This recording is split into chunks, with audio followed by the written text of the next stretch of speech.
Nossa, bateu um batom, ficou tudo torto, mas né. Oi, gente, tudo bem? Então vamos lá. A gente vai orar para começar então a leitura de Provérbios 22. Hoje é dia 22 de maio, né? E eu tenho certeza que Deus vai trazer aqui sabedoria ao nosso coração, porque é o objetivo desse devocional, né?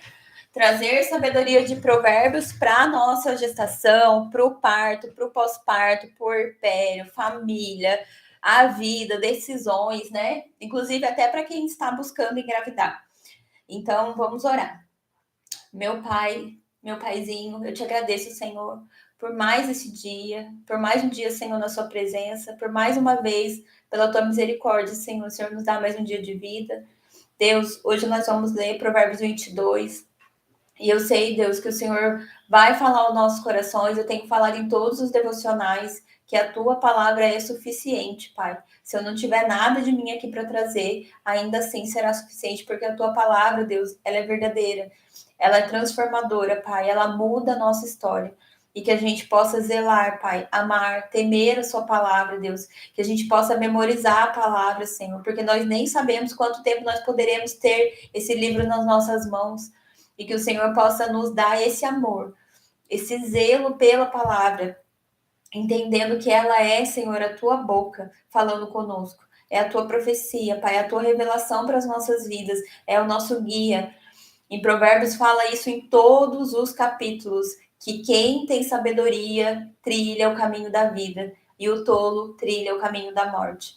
Que nós possamos escolher a vida, que nós possamos usar o nosso entendimento, os nossos olhos, os nossos lábios, os nossos ouvidos, Pai, para que a gente possa focar, Deus, a nossa vida, a nossa base, Pai, os nossos valores na palavra, Senhor. Porque ela não muda e ela não mudará. E que o Senhor nos ajude, Senhor, nesse dia, nos dê direção, Senhor, e sabedoria, porque nós precisamos, Senhor, em nome de Jesus, amém.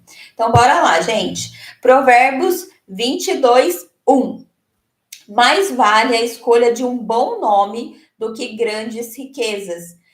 E o favor amoroso é melhor do que a prata e o ouro. Nossa, isso daqui para mim, claro como o sol, né? Que a gente pode colocar aqui a questão da rede de apoio, né? Olha que forte essa palavra. E o favor amoroso é melhor do que ouro ou prata, né? Imagina você chegar para uma mulher no puerpério e trazer ali, né, uma barra de ouro, uma barra de prata. Lógico, né, hoje em dia, quando as pessoas são gananciosas, pode ser que a pessoa fale, não, eu prefiro o ouro e a prata do que um favor amoroso. Mas para nosso espírito, nossa alma, nosso corpo, um favor amoroso, gente, tem um valor que não tem tamanho. Eu tenho falado isso com as gestantes, porque olha como a nossa cultura mudou. Antigamente, quando as mulheres tinham bebê, elas gostavam de receber visita, a vizinha mandava uma comida, a amiga vinha, passava o dia, né? A sogra, a mãe, né? Tinha toda essa rede de apoio, as mulheres ficavam ali juntas, né? O marido fazendo o papel dele de marido, mas era comum essa rede de apoio da comunidade, os vizinhos ajudavam, né? Às vezes pegava o filho mais velho para brincar com o filho. Isso era muito mais forte, comum hoje em dia. Qual que é o que você vê mais? Eu não vou receber visita até 3 meses. Às vezes nem a mãe, nem a sogra pode visitar nos primeiros dias. Por mais que isso seja uma coisa que ganhou força ultimamente, né? Porque é que nem uma gestante que eu acompanhei, ela falou assim, Pri, o que você acha? Quando que eu posso receber visita? Você acha que eu tenho que esperar as primeiras vacinas? Eu falei assim, isso é muito particular, mas eu falei exatamente isso. Você mora num lugar que você tem pessoas que gostam de você, que se importam com você e que querem estar com você. É escolha sua, porque a gente tem uma falsa sensação de controle quando a gente, por exemplo, fala, eu não vou receber visita. Gente, a proteção que o bebê tem com as primeiras vacinas não tem nada a ver. Tá? Que é uma proteção muito pequena. Se a gente for levar isso em consideração, a gente tem que esperar o bebê receber todo o ciclo de vacina, por isso que ele recebe vacina com 2, 3, 4, 5, 6 meses, depois com 9, depois com 1 ano, depois com 1 ano e 3 meses. Por quê? Porque o sistema imunológico da criança é imaturo. Então, assim, a escolha do pai e da mãe se vai colocar a criança na bolha ou não, né? Se não se sente segura para a visita, porque eu falo, é a realidade de cada um. Porém, às vezes a gente rejeita, né, por querer controlar tudo, esse favor amoroso, né? Porque às vezes o favor amoroso não é do jeito que a gente quer, do jeito que a gente acha que tem que ser, e a gente deixa de receber. Gente, eu no primeiro dia que eu estava na minha casa estava lotada, e foi assim sempre. Eu nunca me importei, eu nunca achei ruim, eu sempre achava gostoso, porque o puerpério é tão difícil quando você fica sozinha ali e vivendo tudo aquilo naquela intensidade, que quando você tem visita, você distrai a cabeça, um pega, faz o almoço, tu vai, faz um café, né? Alguém vai lá e compra um pão, alguém passa a vassoura. Então, assim, nem todo mundo tem isso, mas acho que a gente tem que ter mais bom senso e mais sabedoria, né? Então, a gente quer, às vezes, por querer proteger a criança, a gente deixa de viver aquilo que é comunidade, né? Que é viver em comunidade, né? Às vezes, os seus próprios irmãos da igreja querem estar junto, querem ajudar, mas você vai lá e restringe todo mundo. É direito da pessoa? É direito da pessoa. Mas não rejeite um favor amoroso, tá? Às vezes por decepções, né, por dificuldades ali de relacionamento, a gente proíbe, né, às vezes pessoas ali que teoricamente poderiam visitar um bebê, né, gente, a avó, a mãe, né, o tio, né, porque eu não quero, né? Então a gente tem que pedir sabedoria para Deus em relação a isso, para a gente não fazer aquilo que a gente quer, mas aquilo que Deus tem para esse tempo, né? Às vezes a gente teve um filho já, foi de um jeito, mas agora dessa vez eu quero agir diferente, porque eu vi que o jeito que eu fiz não foi bom para mim, me fez mal, né? Então, para a gente buscar mesmo essa sabedoria de Deus, para que a gente tenha uma vida mais leve, né? Porque eu falo assim, gente, quanto mais regra você põe, quanto mais dura você é, quanto mais rígida você é, mais você sofre. Não é uma vida mais leve. Quanto mais controle, mais difícil é a vida. Isso é um fato. Vamos continuar. O 2. O rico e o pobre se encontram. O Senhor é criador de todos eles. Um homem prudente prevê o mal e esconde-se, mas os simples passam e são punidos. Pela humildade, pelo temor do Senhor, são as riquezas, a honra e a vida. Então, o coração soberbo, o coração arrogante, ele vai ao contrário do caminho da vida, né? Espinhos e laços estão no caminho do perverso. Aquele que guardar a sua alma estará longe deles. Olha aqui, 22:6. Ensina a criança o caminho em que deve andar, e ainda quando for velho, não se desviará dele. Isso aqui é uma coisa que a gente tem que viver na nossa vida desde o dia que a gente descobre que vai ter filho. Ensinar a criança o caminho do Senhor. Por isso que eu tenho orientado a ler provérbios enquanto está grávida, dessa forma que eu falei. Dia 1º, lê o Provérbios 1, dia 2, lê Provérbios 2, dia 3, lê Provérbios 3, porque você vai ensinando o seu bebê a essa sabedoria que vem de Deus, né? Conselhos para a vida toda, gente, em todas as áreas da vida, aqui tem conselhos. É muito lindo. O rico domina sobre os pobres, e o que toma emprestado é servo do que empresta. Aquele que semeia a iniquidade colherá vaidade, e a vara da sua ira falhará. Aquele que tem o olho beneficente será abençoado, porque ele dá do seu pão aos pobres. Isso aqui é muito legal, né? Eu falei isso no devocional de ontem.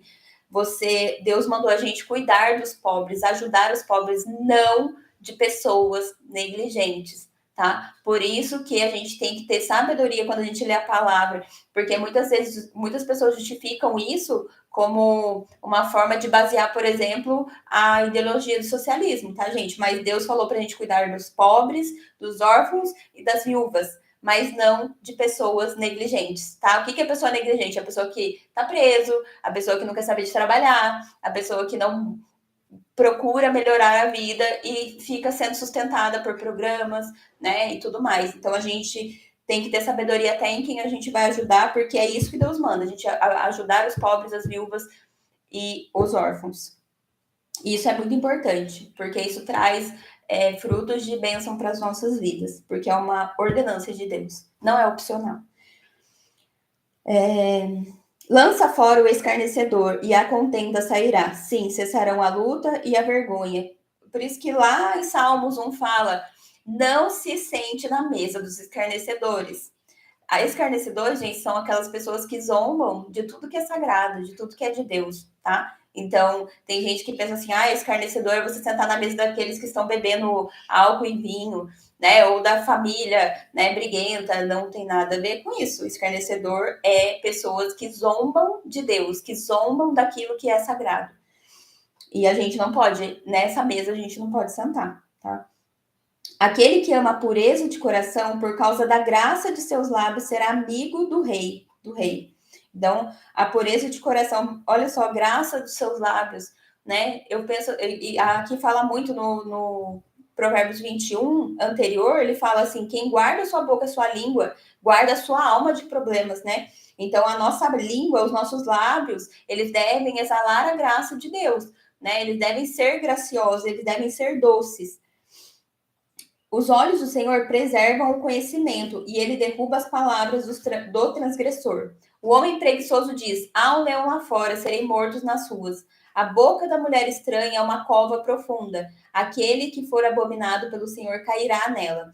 Aqui, a mulher estranha, a mulher, ele usa também a palavra, a mulher estrangeira, ele está falando da tolice, tá? Comparando isso com tolice. Então, ele usa algumas metáforas aqui para falar sobre a escolha tola.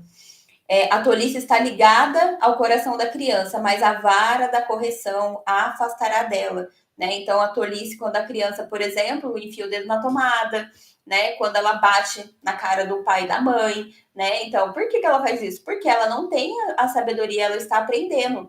Nós somos o filtro deles e nós devemos corrigir os nossos filhos, né? Para que eles não virem pequenos monstrinhos, né? E futuros monstros. Eu falei isso no devocional, né? Eu conversei com pessoas que estão na faculdade que eu fiz há 10 anos atrás, e eles falaram do perfil dos alunos. Gente, é uma desgraça essa geração de jovens. Tipo assim, não tem respeito nenhum pro professor, tudo vai fazer, tudo faz, fala que vai processar a escola, tudo fala que não pode falar assim. Então, assim, é uma geração chata. Eu não quero que minha filha seja desse jeito, né? Eu tô tentando fazer o meu melhor, eu tô tentando realmente corrigir ela. Mas, assim, que tipo de filho nós vamos criar, né? Porque, assim, tá complicado, né? Tá faltando realmente a vara da correção, né? A gente corrigir os nossos filhos em amor, mas corrigir mesmo, né? O castigo mesmo, né? Não é tipo assim, eu vou, que nem eu tava até a, a Isabela tava folgada. Nossa, Deus do céu, folgada, minha filhinha de 10 anos. E eu falei, eu tô falando muito para ela, assim, eu vou te pegar, você vai ficar de castigo, e não sei o que. Eu falei, ela já me manjou já, que eu falo que vou fazer e nunca faço. Então eu comecei a fazer, nossa, um choque para ela, um choque. Mas o comportamento dela, gente, em semana já mudou. Então a gente precisa buscar essa sabedoria que vem de Deus. Aquele que oprime o pobre para aumentar suas riquezas, e aquele que dá ao rico certamente virá a necessitar. Inclina o teu ouvido e ouve as palavras dos sábios, e aplica o teu coração ao meu conhecimento, porque será agradável se aguardares dentro de ti, se aplicares todas elas aos seus lábios. Olha isso, eu vou repetir, gente, Provérbios 22, 18. Inclina teu ouvido e ouve as palavras dos sábios. Não busque o conselho de gente que é tola. E aplica o teu coração ao meu conhecimento, porque será agradável se guardares dentro de ti, lá no profundo do seu coração, e aplicares todas elas aos seus lábios. Olha que coisa forte. Para que a tua confiança esteja no Senhor. A ti tornarei conhecido esse dia, a ti mesmo. Não te escrevi excelentes coisas em conselho e conhecimento, para fazer-te saber a certeza das palavras da verdade, para que pudeste responder as palavras da verdade aos que forem enviados a ti. Não roubes o pobre, porque ele é pobre, nem oprima o aflito no portão. Porque o Senhor pleiteará por sua causa e saqueará a alma daqueles que o saquearam. Não faças amizade com um homem raivoso, não ande com um homem furioso, para que não aprendas seus caminhos e consigas um laço para a tua alma, né? Aqui fala muito de amizade, né? O que tipo de amigos você tem tido, né? Amigas. Se nada tens para pagar, por que ele deveria levar tua cama para baixo de ti? Não remova os limites antigos que seus pais estabeleceram. Vês tu o homem diligente em seu negócio? Ele ficará diante dos reis, não ficará diante de homens maus. né? Olha que interessante, vês tu, homem diligente, seu negócio, né? A gente realmente, diligência é ordem, é decência, né? Então, quando a gente tem um negócio, quando a gente anda assim, Deus nos fará ficar diante de reis e não diante de homens maus. Então, para a gente ver o nível de sabedoria que tem em Provérbios. Guardar essas palavras no nosso coração é muito importante. Então, gente, deixa eu ver aqui que eu acho que